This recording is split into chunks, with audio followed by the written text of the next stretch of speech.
both. So we have ears for leaders and Avions for the band. So you can even do kind of a hybrid mix too. It just depends on what your need is. Yeah.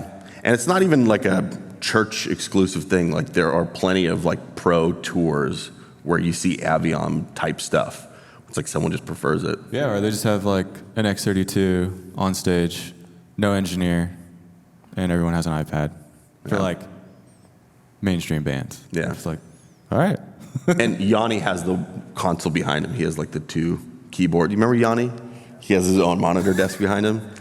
That's more rare to get your own desk for yourself. I was gonna say, who's Yanni? Who's Yanni? Get out of here. I was born in '93. I don't know if that. Mustache, long hair. Anyway, so yeah, it's easier now than ever. Most desks have an option. Even if you have an analog console, every one of those personal monitor mix systems has an analog input interface of some kind that will give you those, whatever it is, 16 inputs.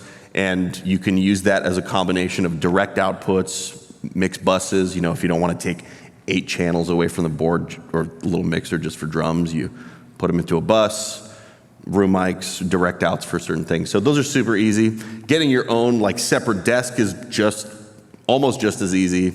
It can be as simple as one of those rack-mounted mixers that you access from an iPad, or it could be a full-on desk.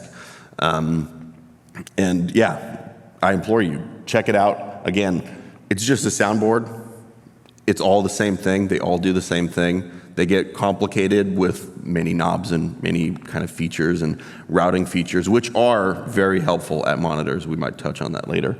But yeah, they all kind of do the same thing.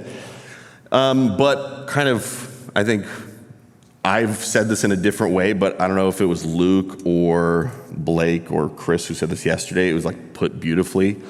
I wrote it down. Quality people are worth more than quality gear. Like, spoken to so many churches, so many organizations where it just doesn't click. They don't get there yet for some reason, where it's just like, you know, it might cost you, let's say, whatever it is, $250,000 for a new PA system, but it might cost you like, I'll probably over exaggerate, but it costs you like with income tax and you know, whatever, all the employer stuff, it'll cost you like $100,000 for a person. And that person will be worth 4 times the amount that the cost of the new system would cost. I find that generally starting, like how my guys usually like to listen, is they'll kind of take everything balanced, and then they'll take themselves a little bit louder. Not a lot, just a little bit. And that kind of gives you the dynamic while you're playing. Like, you're not so far out there that you're like, I'm going to play a little timid because I'm the only thing in my mix. But you kind of come together and you experience the mix together of like, okay, this is awesome. I'm playing in my pocket where I need to be. Or, you know, I'm over here if I'm the one guitar on this side of the stage. And it just kind of like helps you separate. You can hear everything. You want to hear everything at the same time. Yeah. And so that's how I kind of approach it. I don't want to like, I'm the keys player, I'm going to just dime it. Yeah. Yeah, that one I liked kind of hearing the difference between those. I noticed it just in the keys one, but moving on to the worship leader one, I mean, we could talk about this a little bit. This will kind of lead us into a little tidbit about the occlusion effect. But his voice seemed to be not what you would want to hear in a front of house mix, right? A little bit not on the fuller side of things, a little bit slimmed out. Maybe even like some of the consonants seem to be kind of like punching through the mix a little bit. Can you kind of elaborate on the head voice? Yeah, so if you could basically imagine, and this is kind of how sometimes I used to help myself figure out how much low end is in a vocal, is that if you basically plug your ears with no in-ears and you try to talk, it's very annoying. You can't hear any top end. You can't hear anything. You got the head voice thing going on. So a lot of times, a lot of vocalists will want you to pull a lot of low end out of their voice because they are already hearing that from their head voice. Yeah. And so that's not really helping them anything with pitch. They just want to hear a lot of the sibilance, a lot of what they're saying, minus the low end. Some want the low end for pitch, but it just depends on the person. Paul usually relies, I shouldn't say relies, but loves a lot of crowds. And so basically when his voice is pretty good in the front house mix, he's like loving it. Nice. I like to, if not sing with the music, at least hum with it to create that like occlusion. That's what it's called. It's called, when your voice gets louder in your head, it's called the occlusion effect. Yeah. So I'll like hum with it or even sing with it. Yeah. Oh my gosh, too. Like even like looking at like your vocal chain, if you have, again, I say like latency, if you have a ton of plugins on and, you know, your singer's complaining like, I sound like I'm in a tunnel. And you're like, that sounds fine. But even I made this mistake earlier on where I went up and I actually like was talking on the mic and I'm like, whoa, too many plugins. Let's strip this down a little bit. Yeah. The delay is crazy. Like that is, you sound like disconnected from your voice. What do you not do in monitors that you would do in front of house, let's say? Like parallel processing, are there some effects that you would put on to kind of make them feel a little bit happier about the mix, some you wouldn't in a monitor context?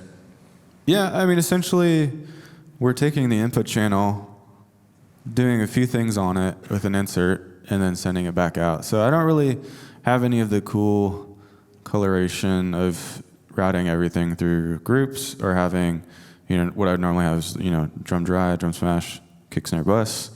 Normally don't do that, which is awesome for front of house, but when you start doing stuff like that too, and like, again, I started doing the simplistic approach, you're starting to mess with dynamics. You're starting to mess with how people are playing.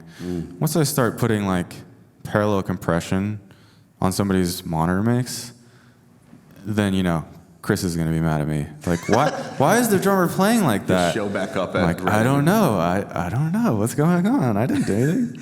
I get, so that's like a rule of thumb. It's like as soon as you've gotten to parallel bus compression at monitors, have you gone too far?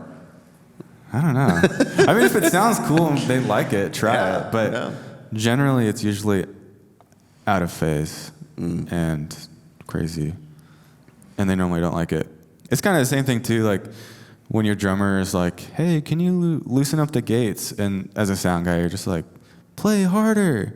I'm like, no, that's not what you say. Yeah. Don't do that. Like, no. Well, that's something relevant to the people who are mixing monitors from front of house or even sending monitors down a bus to those little personal monitor mixes. Is like, do you send it pre-everything? Do you send it post? Like some consoles, you can probably route post EQ and compression, but pre-gate. Yeah. Some I generally find that if I send them everything that I'm doing, like even if I had a front house mix and I was sending it, you know, buses down to monitors. Yeah.